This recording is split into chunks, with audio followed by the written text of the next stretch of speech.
Hi all, it's Chief Safety Officer Keith Squires at the U's Department of Public Safety.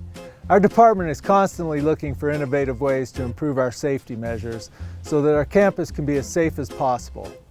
Last year we did away with the use of police nightstick batons, which are used by striking an individual for protection from attack. I'm excited to announce that our university peace officers will start carrying a new tool called BolaWraps. They are a remote device that helps de-escalate potentially dangerous situations by safely restraining violent individuals from a distance without relying on inflicting pain to gain compliance. Let's take a look at how the BolaWrap works.